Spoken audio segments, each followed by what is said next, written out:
Pessoal, vamos fazer uma análise dessa queda brutal da Bitcoin. Hoje, dia 11 de maio, agora são 9h08 aqui na Espanha. Pessoal, o viés altista da Bitcoin não se alterou. Vocês percebam que o mercado cripto ele se move nesses movimentos, ele faz esses movimentos espasmódicos, mas isso tem relação direta com o alto nível de alavancagem dos operadores. A Bitcoin, vocês vejam que o canal de Keltner ele ameaça furar de cima para baixo a nuvem de Shimoku, mas a nebulosidade que surgiu vermelha na projeção de 26 períodos para frente, ela está flat, ela não indica um ímpeto de venda muito relevante. Essas agulhadas, elas fazem parte da realidade do mundo cripto e a Bitcoin sempre se movimentou dessa maneira, em virtude do alto nível de alavancagem.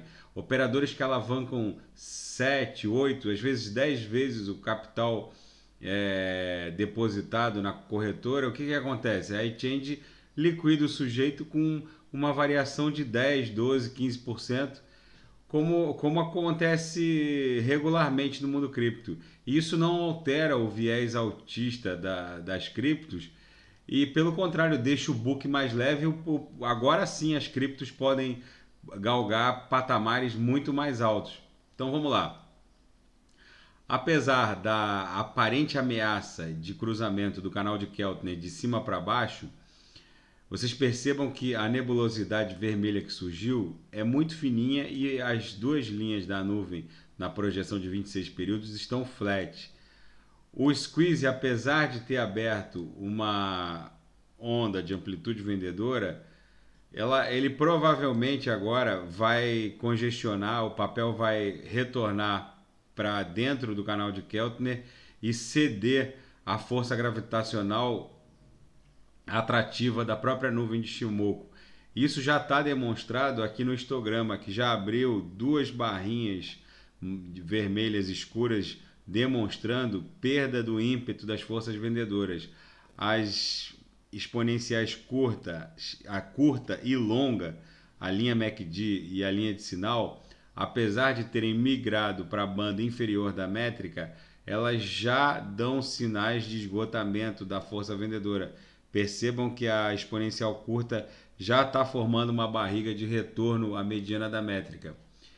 Isso, pessoal, essas agulhadas fazem parte do mundo cripto. Percebam aqui que no afastamento da MM200, a Bitcoin já está querendo retornar para a própria média móvel de 200 períodos e depois ceder à força gravitacional da nuvem de Shimoku, embolar o preço, congestionar o preço na nuvem para depois furar de baixo para cima.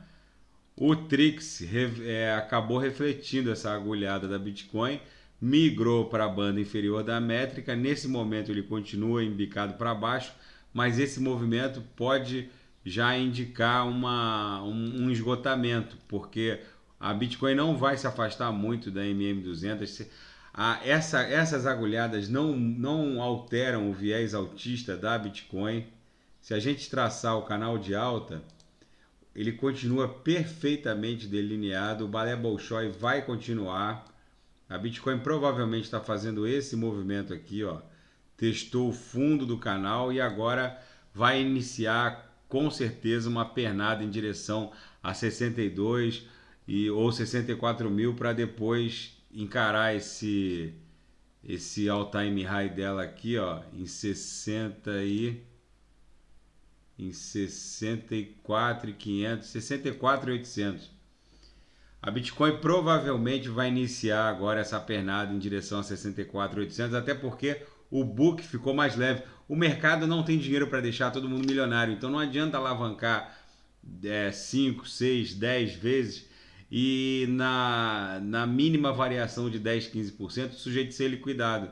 Agora que mais da metade, talvez 80% dos alavancados foram liquidados, o papel vai subir. Pode ver que a Bitcoin já está retornando para MM200 e já já vai embolar e congestionar na nuvem de Ishimoku cruzando de baixo para cima.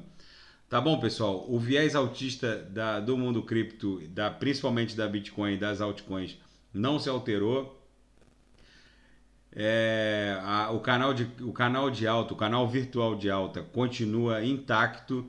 O viés altista da Bitcoin continua perfeitamente delineado. Tá bom, pessoal? Eu identificando aqui uma outra oportunidade do mundo cripto, eu volto a reportar. E quem quiser sugerir análise de algum ativo, é só colocar nas mensagens abaixo. Grande abraço.